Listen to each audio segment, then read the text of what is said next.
Hello दोस्तों, welcome to my YouTube channel Garima world में आप सभी लोगों का बहुत बहुत स्वागत है। राम राम। आई होप आप लोग अच्छे होंगे। चलिए आज हम डिस्कशन करने वाले हैं botany third year six semester practical का डिस्कशन, जो कि आप फर्स्ट और सेकंड पेपर क्या पढ़े होंगे, थ्योरी। फर्स्ट और सेकंड पेपर आपने थ्योरी पढ़ा होगा। इन दोनों थ्योरी के बेस पे आपका क्या है, थर्ड पेपर है, जो कि आपका क्या है, थर्ड पेपर है प्रैक्टिकल का। ठीक, तो आज देख लेते हैं उसका सिलेबस कैसा है ना। सिक्स सेमेस्टर आप देख सकते हैं सामने स्क्रीन पे, third year six semester. Course title अगर आप देखेंगे तो आप देख सकते हैं lab on cytogenetics conservation and environmental management. ये आपका टाइटल है किसका, प्रैक्टिकल का। कोर्स कोड अगर आप देखना चाहते हैं तो यहाँ पे देख सकते हैं। ठीक है, चलिए चलते हैं।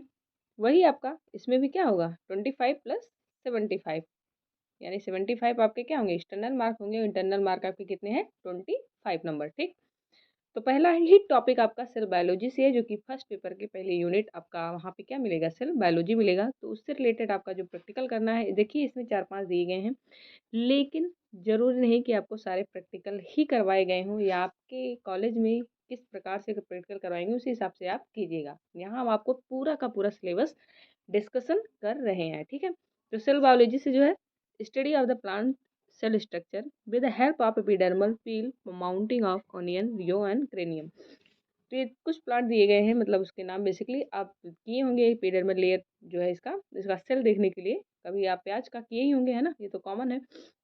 तो उसका करना है। दूसरा है measurement of the cell size by the technique of micrometry. Next है counting cell per unit volume with the help of haemocytometer.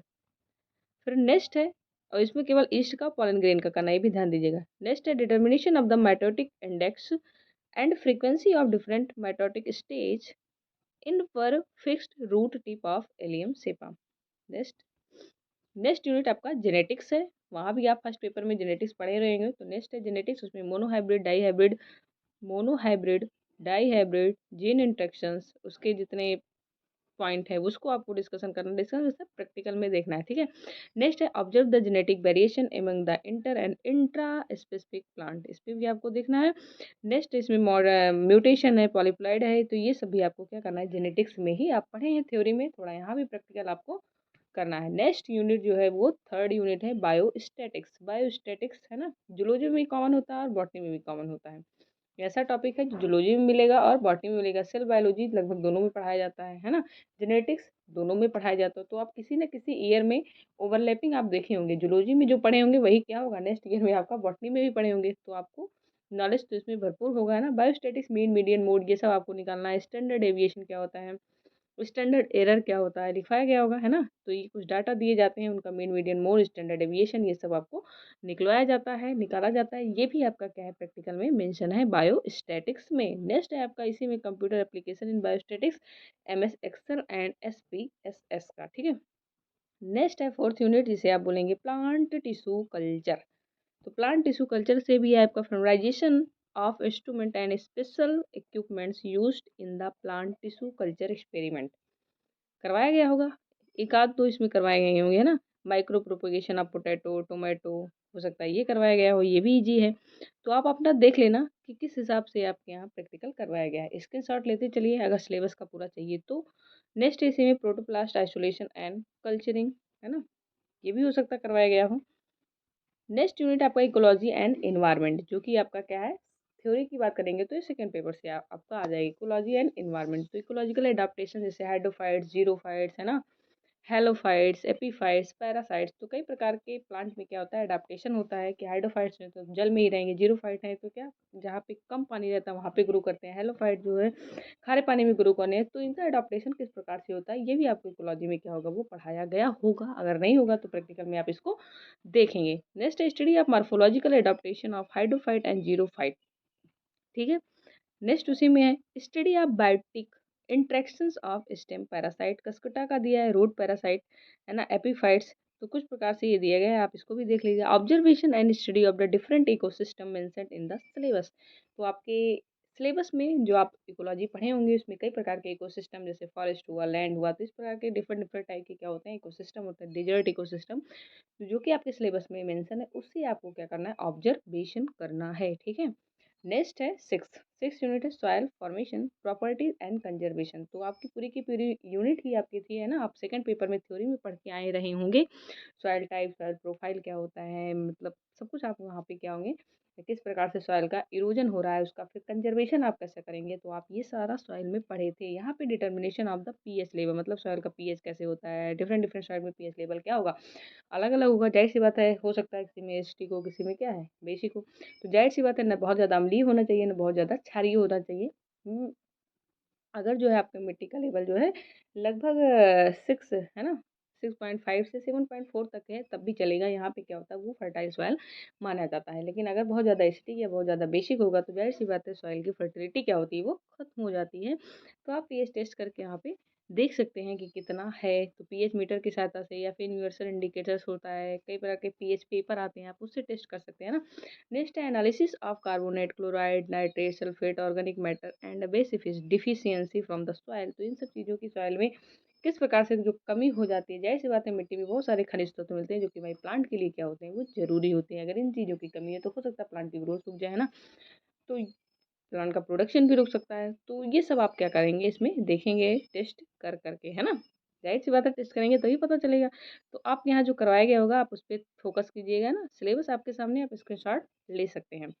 Soil profile देखिए, स्टडी यहाँ पे करना है, आप बनाए होंगे फिगर है ना, हॉरिजन ए बी सी ऐसे करके है ना, मृदा वाला वो देखे होंगे, वो यहाँ पे आपको मेंशन करना है।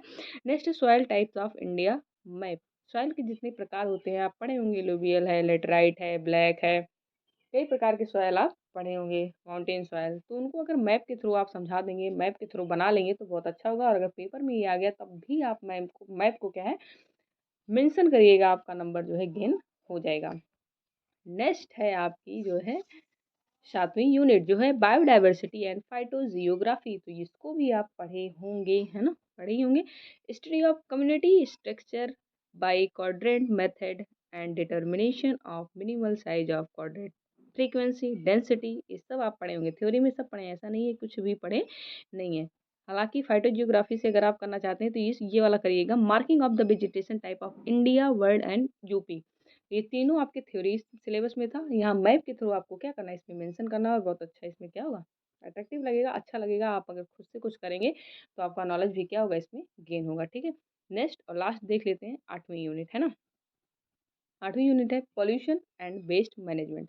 तो जब पॉल्यूशन आप फैलाएंगे तो पॉल्यूशन का क्या करना पड़ेगा, मैनेजमेंट भी तो करना पड़ेगा। आप देख सकते हैं चाहे वो सॉइल हो, चाहे वाटर हो, चाहे साउंड पोल्यूशन हो, एयर पोल्यूशन हो, हर एक पोल्यूशन जो है तो इस प्रकार से फैल गया है कि उसका मैनेजमेंट करना क्या होता है, बहुत ज़्यादा जरूरी हो जाए। किसी चीज़ का जो है एक्सेस अच्छी चीज़ नहीं है ना।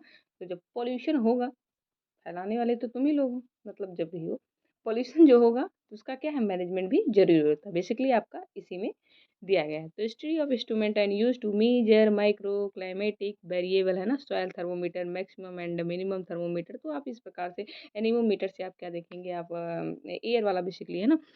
तो ये सब आप सिलेबस में मेंशन है। तो estimation of the chloride and dissolve oxygen content in water compare to BOD COD, ये सब आप पढ़े होंगे है ना। वाटर में किस प्रकार से बायोलॉजिकल ऑक्सीजन डिमांड, मतलब कितना है पोल्यूशन, आप इसको क्या करेंगे, एस्टिमेट करेंगे कितना कैसे है। Measurement of the dissolve oxygen by the डाइज मॉडिफिकेशन ऑफ द रिंकल। तो मेथड, कई सारे मेथड यहाँ पे दिएंगे, आप किस प्रकार से आप इसको देखेंगे। तो ये आपका जितना है ये आपका बेसिकली पॉल्यूशन से ही संबंधित है। आप देख लीजिए, स्क्रीनशॉट ले लीजिए है ना, देख लीजिए। क्लाइमेटिक चेंज, कार्बन क्रेडिट्स क्या होते हैं आप पढ़े होंगे है ना। सेकेंड पेपर की जो थ्योरी है वो पूरा का पूरा आपका इन्वायरमेंट एंड इकोलॉजी पे ही बेस है। मतलब आपको बताया जा रहा है कि आप अपने इन्वायरमेंट को किस प्रकार से आप उसको सुधार सकते हैं, किस प्रकार से रख सकते हैं है ना। तो देख लीजिए, ये रहा आपके पूरे 8 यूनिट जो है ना। 8 यूनिट जो है आपके प्रैक्टिकल में है, दोनों थ्योरी से मिला करके, बेसिकली 4 उसके और 4 उसके। जो चौथा पेपर है आपका, ये तो थर्ड पेपर हो गया ना, चौथा पेपर आगे आने वाली वीडियो हम बताएंगे। वो है आपका क्या है, वही रिसर्च प्रोजेक्ट। ठीक है, चलते हैं। अगर आप चैनल पे नए हैं तो लाइक, सब्सक्राइब और शेयर करना ना भूलें। जय हिंद।